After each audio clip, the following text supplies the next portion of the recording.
Good afternoon, and thank you for clicking today at goetbtigers.com. And welcome to our last edition of ETB Extras, we broadcast live from the Student Center on the campus of East Texas Baptist University. Busy week on campus. It is finals week with spring commencement happening this Saturday. Well, today on top of the show, we get to talk about American Southwest Conference Softball Championship won this past weekend by the Lady Tigers softball team. And head coach Janae Shirley joins me here at the top of the show. And Coach, of all the media reports I've seen from all the TV stations, their lead was it's no surprise that UT Tyler and ETBU met in the finals. Right. But the good news is when it was all said and done, you beat the number one team in the nation twice and end up winning another American Southwest Conference softball championship. Congratulations, Coach. Thank you. Thank you. And I've been blessed to call three of them. I was thinking about, 2011, 2013, and now 2015. Let's go back and talk to the series. Of course, a lot of emotion because of the death of two ETB football players last Thursday on a tragic drowning, Trey Harrison and DJ McClintock. And I know that y'all did not get that information until after that game Thursday, but I mean, you had to tell them that, and that was just a hard time for everybody. Yeah, I mean, as a coach, I kind of found out in the middle of our game, and, as a coach, just the thought of two of my players passing away, I couldn't imagine that. That's just, a very hard concept to wrap your mind around, and definitely praying for Coach Walden as he's, going through that situation right now. But after the game, our girls they played well. We didn't play phenomenal like we did on Saturday and Sunday, but they played well on Thursday, and, it's hard to even talk about that game because I knew the instant we went into the crowd and we went outside of our own little bubble that these girls were going to get bombarded with all this stuff. So we sat and talked about it, and you could see the look on their face, just how much they were affected by that. I mean, obviously, this is a small, close-knit community, and, everybody pretty much knows everybody, and we have several girls on our team that date football players, and they're just around those kids all the time. And so it hit them hard. I mean, I think for them, the reality of losing somebody that's standing next to them, on the field every day, or losing two of them would be even harder. I think that hit that team really hard. And we came back that night. We actually stayed here on campus, and we came back that night, and the girls were at the vigil and, kind of active around the, morning here on campus. Friday, we had rain delays and stuff like that. So we actually went over to Tyler and hung out, really, went and ate and came back. Saturday, there was just a different feel on that team. I had gone up early to watch games, and when the team got there, I got on the bus, and, my assistant coach looked at me, and she's like, there's something different about him. And I kind of didn't really know what she was talking about, and we started doing our pregame warm-up, and there was something different about them.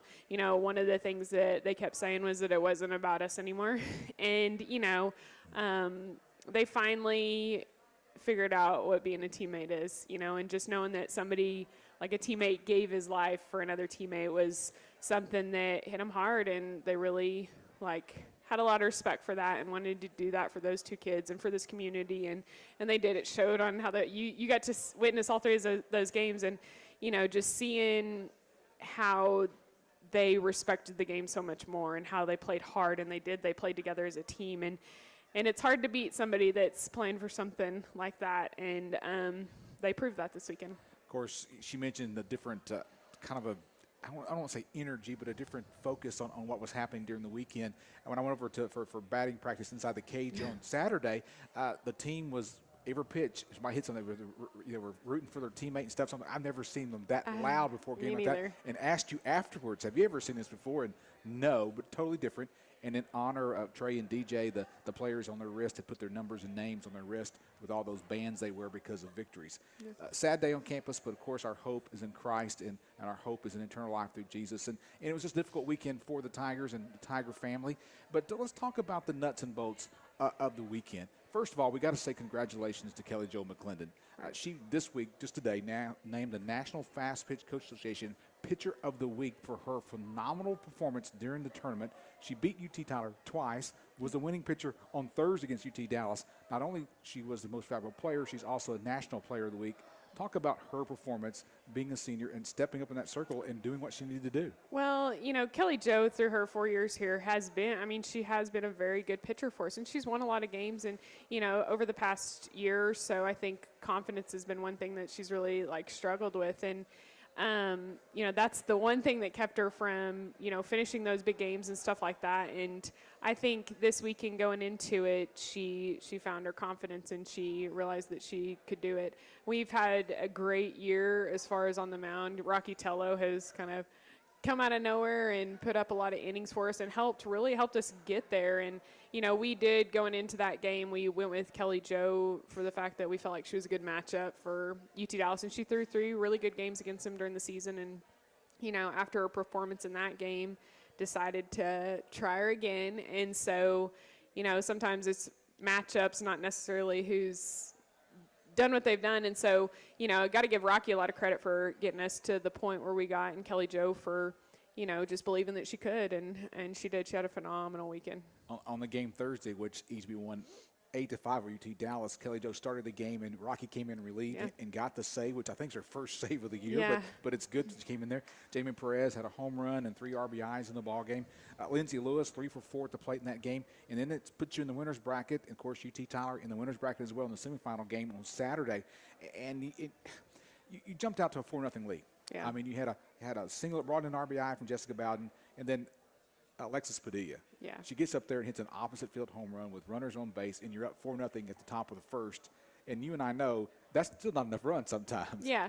I mean, we obviously knew, going out of that, in that instance right there, I think being a visiting team was very beneficial for us, because what our team allowed us to do is allowed Kelly Jo just room to go out there and have no pressure. She had 4 runs on the board, so she could relax and throw the ball and really get confident with her throwing that day. And Alexis has had a great year for us. She continues to step up when we need her to. And in that game, she doesn't really hit a lot of oppo bombs, so that was a really unique thing. She did a great job of going with that pitch. And Kelsey Bowden's a good pitcher, and for our kids to go in there and just stroke the ball like they did, that was very impressive.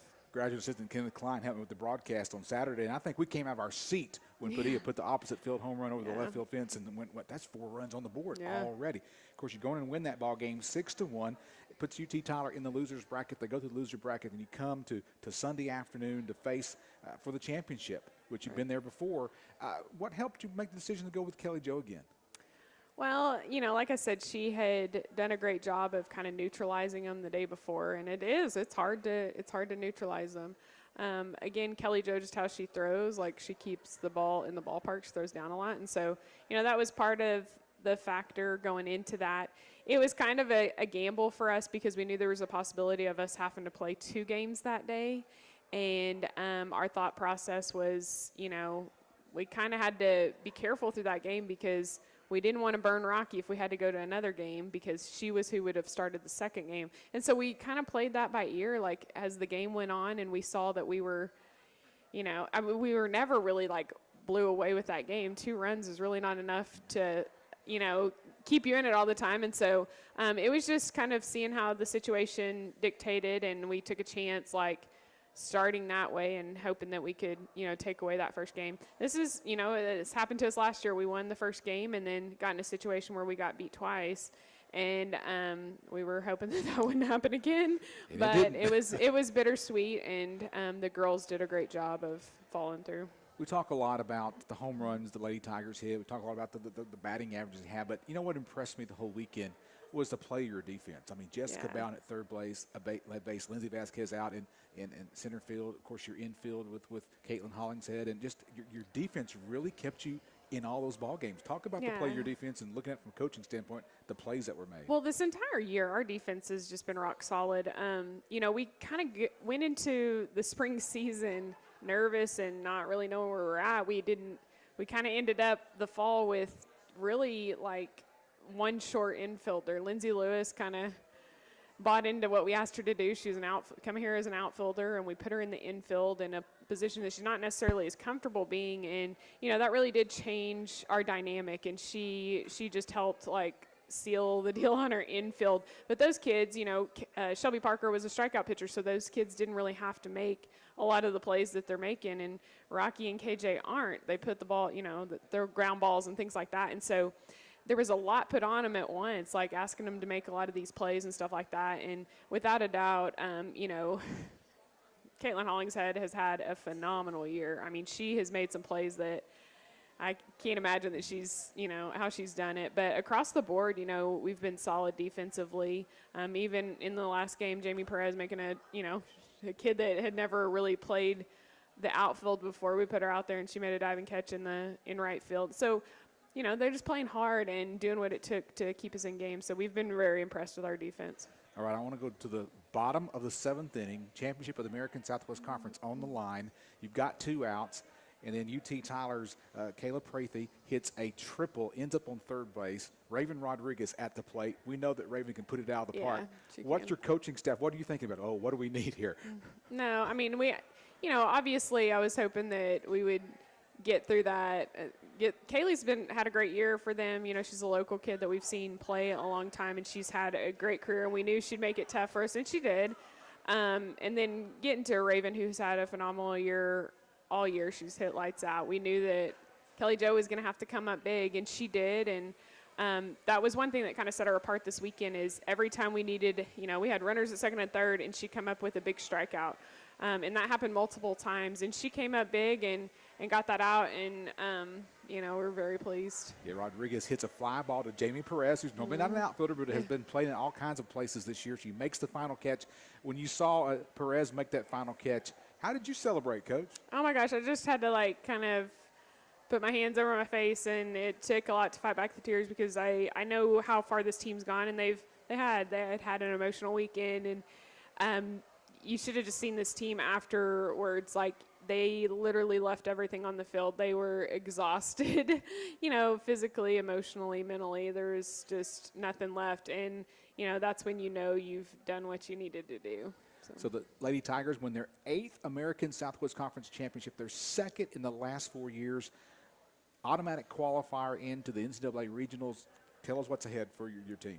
Well, right now our focus is finishing the academic semester out good.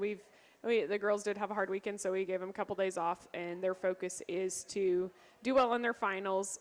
They kind of didn't expect to play on Sunday, so I think a lot of them thought they were going to have Sunday to study, and so we gave them the couple days off, and we're going to kind of work back, and I'm going to give them the weekend to celebrate Mother's Day with their families and stuff like that, and then next week going back to doing what we do and focusing on how we play ball and stuff like that. Monday we'll find out who we play and where we go, and from there we'll start working. Kind of unusual because normally at Mother's Day we're playing somewhere, Yes, but this yes. year the schedule's different, which allows the announcement to happen next Monday. Of course, on Go ETBU Tigers, we'll have that announcement where the Tigers will play next in the NCAA Regionals. Well, Coach, congratulations Thank again. you.